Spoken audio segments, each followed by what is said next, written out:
This is a picture of your mind. So let's picture this big circle here being your head, your brain, and the smaller one being your body. So if we expand this, we'll split it in two. So we have your conscious mind and your subconscious mind and your body. The conscious mind is just a thinking mind. It does all the thinking for us, and it only produces 2 to 4% of our results, behaviors, and actions. The rest comes from our subconscious mind, 96 to 98%. The conscious mind is also an educated mind. It is an intellectual mind, but it doesn't have the emotions like the subconscious mind does. The subconscious mind is a hard drive. Think of it like a hard drive in a computer, and it stores every bit of information, all emotional experiences, good, bad, indifferent, trauma. It stores it. So it's an emotional mind, and the conscious mind can choose, whereas the subconscious mind can't. And the conscious mind can accept or reject, whereas the subconscious mind can't. And then the conscious mind can also originate ideas. That's why we can be creative. We have a conscious mind. We're separate from all other living things combined on the earth because we have a conscious mind. So the subconscious mind, like I said, it must accept what it's given. It eavesdrops on every bit of information that's going on in our lives, and it must accept it.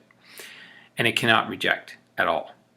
And it cannot determine the difference between what's real and what isn't imagined, which is very fascinating because when you think about it, we can watch movies and imagine what's going on in the movie, get emotionally involved in what's going on, and a movie can take us through so many different emotions. It can take us through fear and joy and disgust and sadness all in one, right? That's what can happen in a movie.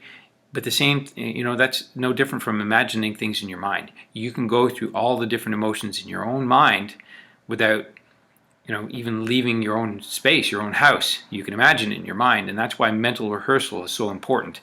And I'm going to talk about that when we speak next, because mental rehearsal is the way to plant the seeds in your subconscious mind so then they become your new reality, your new movie. All right, so let's keep moving. So as I said, the conscious mind is a reasoning mind. It can reason, it can think, right? It has the ability to reason and think, and it is really controlling our lives, and we're thinking and using it right now as we're awake. So as you're an infant, guess what?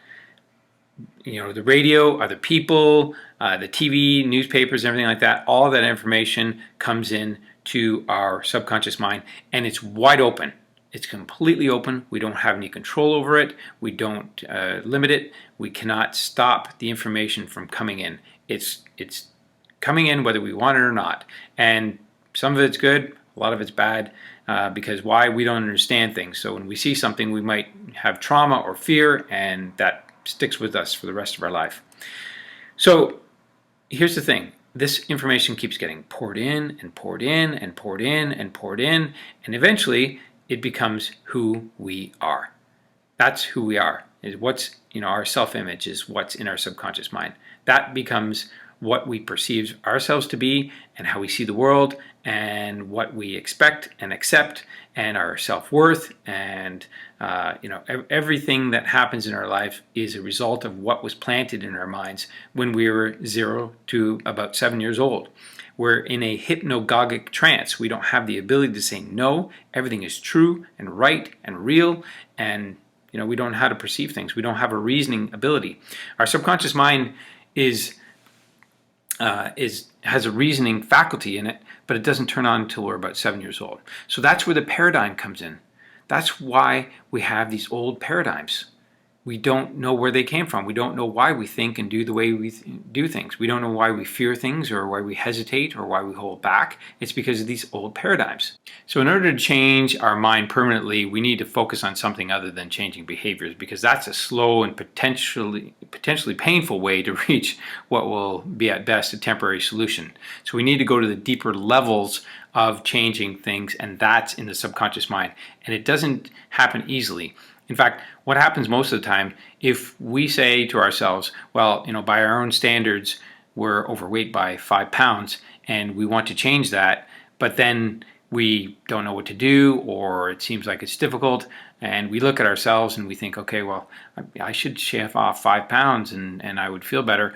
Then we're in conflict with ourselves. We look in the mirror and we see ourselves and we think, okay, I should be 5 pounds lighter or leaner, and and then we have a conflict in ourselves, and that inner conflict is a huge issue.